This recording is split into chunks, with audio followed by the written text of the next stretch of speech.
So pre release ఫంక్షన్కి అంతా save చేసి పెట్టుకుంటా స్పీచ్ అంతా. బేబీ తర్వాత డబ్బులు వెనకాల పరిగెత్తలేదు.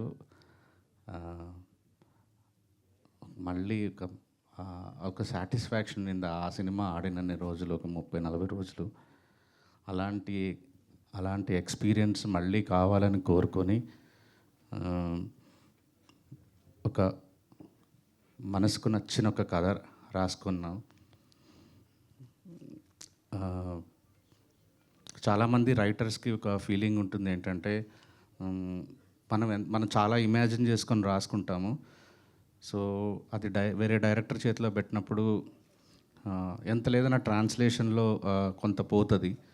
సో అందుకే ఎక్కువ మంది రైటర్స్కి తమ కథలు తామే డైరెక్ట్ చేసుకోవాలని రైటర్స్ డైరెక్టర్లుగా మారుతుంటారు.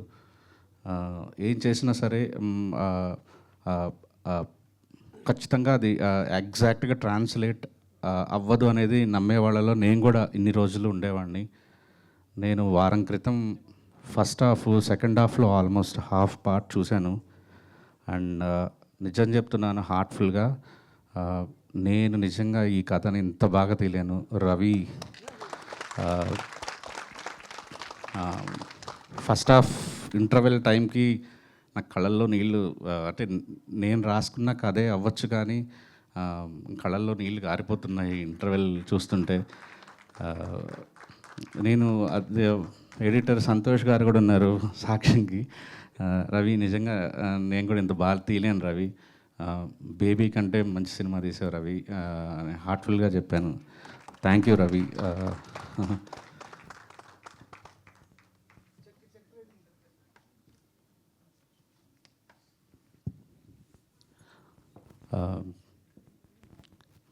సో ఇంత అంటే బేబీకి నాకు చాలా హెల్ప్ చేశాడు రవి. నేను ఆ టైంలో అంటే నన్ను నేను ప్రూవ్ చేసుకోవాలని విపరీతంగా 5 గంటల సినిమా తీసేసాను. దాన్ని ఎలా కట్ చేయాలో తెలియదు. రిలీజ్ డేట్ అనౌన్స్ చేసేసారు. నేను ఎడిటింగ్ రూమ్లో ఉండాల్సి వచ్చేది, మ్యూజిక్లో చేయాల్సి వచ్చేది, చిన్న చిన్న ప్యాచ్లు అంతా మిగిలిపోయింది. సో ఒక రకంగా రవి వచ్చి సేవ్ చేశాడు. అంటే 3 అవర్స్ దాన్ని తీసుకురావటంలో, ఒక 2-3 డేస్ ప్యాచ్ వర్క్ చేయటంలో, నాతో పాటే సౌండ్లో, డిఐలో. సో నాకు ఎక్కడో కృతజ్ఞత ఉండిపోయింది రవి మీద. రవి ఈ సినిమా నువ్వు డైరెక్ట్ చేయి రవి అని నేనే రిక్వెస్ట్ చేశాను రవిని. సో నిజంగా ఆ గ్రాటిట్యూడ్ వల్ల నేనే మళ్ళీ లాభపడుతున్నాను. Thank you Ravi. You made a great film, your a great storyteller. Maybe ఇది ఇప్పటికిప్పుడు మీకు కొత్త డైరెక్టర్ కాబట్టి అనిపించలేదు, కానీ ఒక 1 ఇయర్ తర్వాత ఈ స్పీచ్ నేను చెప్పిన మాటలు మళ్ళీ మీరు రివైండ్ చేసుకుంటే రవి ఎంత ఒక గొప్ప దర్శకుడు అనేది మీకు అర్థమవుతుంది. Thank you Ravi. అండ్ నాకు ఈ కథ రాసుకున్న తర్వాత నాకు సినిమాలో చాలా ఈక్వల్గా, చాలా స్ట్రాంగ్గా, హీరోతో సమానంగా ఉండే ఒక సినిమా మొత్తం ఒక రకంగా స్టార్టింగ్ ఫ్రేమ్ నుంచి ఎండ్ ఫ్రేమ్ వరకు హీరోతో సమానంగా ఈక్వల్గా మోయాల్సిన పాత్ర నాకు విపరీతంగా సెర్చ్ చేశాం. అండ్ మన దగ్గర కనిపించలేదు, కానీ ఒక తమిళ సినిమాలో తెలుగు అమ్మాయిని చూసిన తర్వాత సో ఇమీడియట్లీ తను పిలిచాను. గౌరీ, చాలాసార్లు ఏడిపించావు సినిమాలో, సెట్లో కాదు. లైక్ నెక్స్ట్ ఇలా లాస్ట్ ఇయర్ ఫిల్మ్ఫేర్ తమిళ్లో తీసుకున్నావు, ఇయర్ తెలుగులో తీసుకుంటావు, డ్యామ్ షూర్. అండ్ అనంత్ గారు, కొన్ని ఫ్రెండ్షిప్స్ మనం అట్లాగా ఇండస్ట్రీలో కొన్ని ఫ్రెండ్షిప్స్ గర్వంగా ఇట్లా ప్రౌడ్గా ఫీల్ అయ్యి, అంటే నేను ఒక డిపార్ట్మెంట్ గురించి, ఒక క్రాఫ్ట్ గురించి నేను పట్టించుకోవక్కర్లేదు. నాకు ఒక మంచి బెస్ట్ మనిషి ఉన్నాడు నా దగ్గర. నేను నేను ఆయనకి కథ చెప్తే, నేను ఒక సిచ్యువేషన్ ఎక్స్‌ప్లెయిన్ చేస్తే నాకు చాలు. ఇంకా నేను దాని గురించి బాదర్ చేయక్కర్లేదు. అంటే నాకు బేబీకి రాసిన, ఈ సినిమాలో 7 పాటలు రాసిన, నేను ఒక పదమో 2 పదాలో చేంజ్‌లు అడుగుంటానేమో కానీ ఏ రోజు ఒక వాక్యం మార్చమని కూడా అడగలేదు. Sir love you sir. అది అంటే మాటలు పూర్తిగా చెప్పలేకపోతున్నాను కానీ I love you so much sir. Thanks for being in my career actually.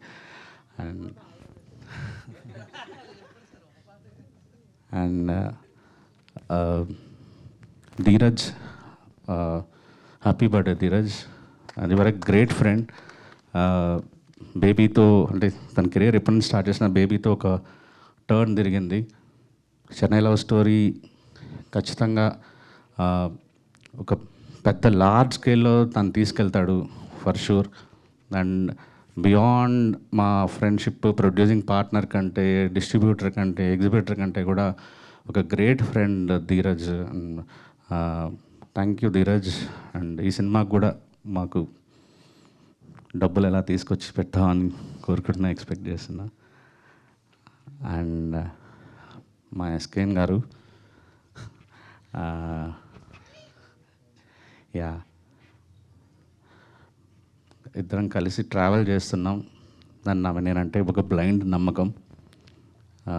ఆ బ్లైండ్ నమ్మకం వల్లే నేను ఇంత మంచిగా ప్రశాంతంగా నేను అనుకున్నది చేయగలుగుతున్నాను, ఏ ప్రెషర్స్ లేకుండా. ఎందుకంటే నాకు ఇంకా బయట నుంచి ఎవరైనా ప్రెషర్ పెడితే నేను అది చేయలేను ఆ పని. ఎస్కేన్ గారితో ట్రావెల్ చేయటం అనేది నేను తీసుకున్న ఒక మంచి నిర్ణయాల్లో ఒకటని భావిస్తున్నాను. అండ్ ఇలాంటి సినిమాలు మళ్ళీ మంచి సినిమాలు మళ్ళీ కలిసి అమృత ప్రొడక్షన్స్, మాస్ మూవీ మేకర్స్లో చేస్తాం. అండ్ కిరణ్ గారు, కొన్ని కారణాల వల్ల అంటే నాకు ఈ కథ ఒక సరెండర్ అయితేనే ఈ కథ చెప్పగలం. అంటే డైరెక్టర్ని, రచయితని ఎక్కువ అంటే నేను చెప్పేది క్యారెక్టరైజేషన్ గురించి ప్రశ్నలు అడగచ్చు, కానీ తన ఇమేజ్ గురించి కానీ, పబ్లిసిటీ గురించి కానీ, ఆడియో ఎందుకు ఇలా ఉంది కానీ, ఇలాంటి తను ఇందాక అనంత్ శ్రీరామ్ అన్నట్టుగా అన్నీ అహం చంపుకొని ఉన్న ఒక నటుడు కావాలి ఈ సినిమాకి. కాలాంటి ఒక పెద్ద సక్సెస్ కొట్టిన, ఆ టైంకి కొట్టిన ఒక మా కిరణ్ అబ్బవరం గారి దగ్గరికి వెళ్తే స్టోరీ విని ఒకటే మాట అన్నారు, అన్న నేను ఫస్ట్ టైం నా కెరియర్లో నా కారు ఎక్కుతాను, సెట్లో దిగుతాను, మళ్ళీ కారు ఎక్కుతాను, మళ్ళీ ఇంటికి వస్తాను, కంప్లీట్లీ మీరు ఏం చెప్తే ఆ సినిమాకి మీరు ఏది ఫీల్ అయితే అది తీయండి అని అన్నారు. ఈ రోజుకి కూడా ఆయన మాకిచ్చిన ఆ చనువు, ఆ గౌరవం నిజంగా ఇంకా ఎక్కువ ఆయన ప్రేమించేలా చేసింది. సినిమా స్టార్ట్ అయిన తర్వాత నేను ఇంకా ఎక్కువ కిరణ్ గారిని ఇష్టపడడం స్టార్ట్ చేశాను. సార్ నేను ప్రీ రిలీజ్లో మాట్లాడతాను సార్, ఆ ఇంటర్వెల్ 15 నిమిషాల ముందు, రేపు చేయబోయే క్లైమాక్స్ ముందు, and this going to be అంటే memorable film for you. And thanks for giving us this opportunity sir. Thank you.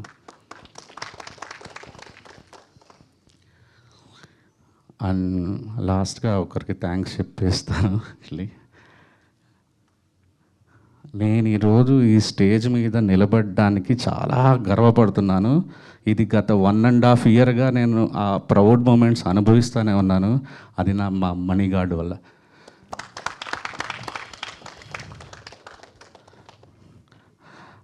నేను బావగారు బాగున్నారా సినిమా అర్చనా థియేటర్లో చూశాను. ఒక 8 సార్లు చూస్తుంటాను. చూడాలని ఉంది సినిమా. నా జీవితంలో నేను ఎక్కువసార్లు చూసాను, 23 సార్లు చూశాను. కేవలం బ్యాక్గ్రౌండ్ స్కోర్లు వినడానికి, ఆయన బ్యాక్గ్రౌండ్ స్కోర్లు వినడానికే ఆ రోజుల్లో వేరే సోషల్ మీడియా అవైలబిలిటీ లేదు కాబట్టి ఉత్త బ్యాక్గ్రౌండ్ స్కోర్లు వినడానికి థియేటర్లో టికెట్ కొనటం, వెళ్ళటం, బ్యాక్గ్రౌండ్ స్కోర్లు పాడటం, టికెట్ కొని బ్యాక్గ్రౌండ్ స్కోర్లు వినడం, ఇదే పని, అడిక్షన్. కానీ మనం బాగా ప్రేమించే వాళ్ళ దగ్గరగా వెళ్ళొచ్చా లేదా అనేది చాలామంది కన్ఫ్యూజన్ ఉంటుంది. పైగా వర్క్ చేయాలనుకున్నప్పుడు ఇంకా 1కి 10 సార్లు ఆలోచించుకొని వెళ్ళాలి. దానివల్ల 2 జరగచ్చు. ఒకటి, ఇంత ప్రేమించిన మనం ఇంత ప్రేమలో ఉన్న మనిషి, ఇంత ప్రేమించిన మనిషి దగ్గర నుంచి బెస్ట్ తీసుకోగలమా లేదా? 2, ఉన్న ప్రేమ ఎక్కడ పోతుందా? ఇలాంటి ఒక కన్ఫ్యూజన్ మధ్యలో మహతి స్టూడియో మెట్లెక్కాను నేను. ఒకటే ట్యూను, ప్రతి పాటకి ఒకటే ట్యూన్, రెండో ట్యూన్ కూడా అడగలేదు. నేను అసలు ఒకటే కామన్ ఎమోషన్ అయితే ఉన్నింది. ఏంటంటే నాకు ఇళయరాజా గారి ఇష్టం, ఆయనకి ఇళయరాజా గారి ఇష్టం. సినిమా పేరు చెన్నై లవ్ స్టోరీ. సో హీరోకి ఇళయరాజా పిచ్చి ఉంటుంది. సో ఆ ట్రిబ్యూట్ ఇస్తూనే మణిశర్మ గారి బ్రాండ్, మణిశర్మ గారి ఆ మార్క్ మిస్ అవ్వకూడదు అన్న ఒక దీంట్లో మ్యూజిక్ చేసుకుంటూ వచ్చాము. ఇంకా ఏమన్నా నాకు మధ్యలో ఏదన్నా కావాల్సి వస్తే సచ్చినోడా ఏం కావాలో చెప్పాడు అంటాడు. అదే మ్యాక్సిమం తిట్లు. బంగారం నచ్చిందా అంటారు, 2 వదులుతుంటాయి అంతే. ఇంత ఫ్రీడమ్ ఒక మనిషి, ఒక్కొక్క కరెక్షన్ నేను విపరీతంగా నష్టపెడతాను మాస్టరింగ్లో, మిక్సింగ్లో అందరినీ. అలాంటిది అసలు నాకు ఆలోచిస్తే ఏమీ అడగలేదు. ఎందుకు అడగలేదంటే నాకు తెలిసిన, అరే పెరిగిందంతా ఆయన మ్యూజిక్ నేర్చుకొని అది మిగతా వాళ్ళకి మీరు అలా చేయండి అని చెప్పడానికి కావాలి. కానీ నేను పనిచేస్తున్నదే మణిశర్మ గారితో, ఇంకా నేనేంటి కరెక్షన్స్ చెప్పేది? అసలు మీరు నమ్మండి నమ్మకపోండి, there is no second other tune like, అంటే రిజెక్ట్ చేసిన ట్యూనే లేదు అసలు ఈ సినిమాలో. సార్ మీరు మొన్న డిటిఎస్ థియేటర్కి వస్తే నేను ప్రొడ్యూసర్గా అలా నిలబడుకుంటే మీరు వచ్చి డిటిఎస్ కరెక్షన్స్ అవన్నీ చేస్తుంటే చాలరా అమ్మ జీవితం, సినిమా తీసేసాను మణిశర్మ గారితో అనుకున్నాను sir. Thank you so much Guruji, thank you.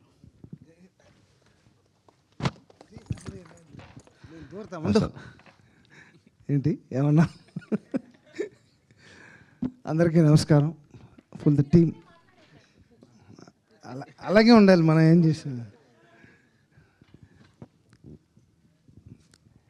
ఓ రోజు అదే యూజువల్గా పొద్దున్న లేచి ఏదో కార్యక్రమాలు చేసుకుని ఏదో ఈగలు తోలుకుంటూ ఉంటాం కదా.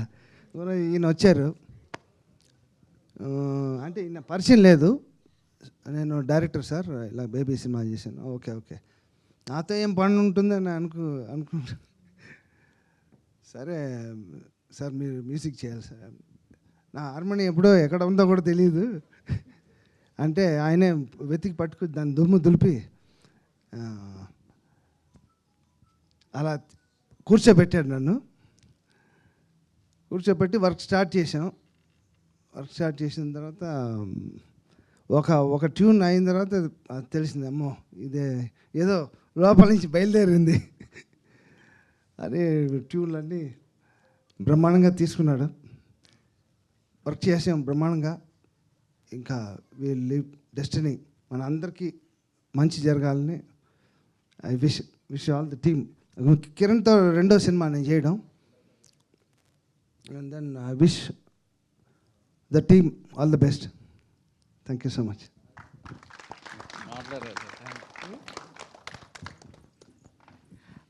థ్యాంక్ యూ అండి. ఇది ఒక ప్లీజ్ మీడియా అంతా గట్టిగా ప్రమోట్ చేసి మా సినిమాని మళ్ళీ బేబీ అంతా బ్లాక్ బస్టర్ చేస్తానని మనస్ఫూర్తిగా. Thank you. Thank you Raju.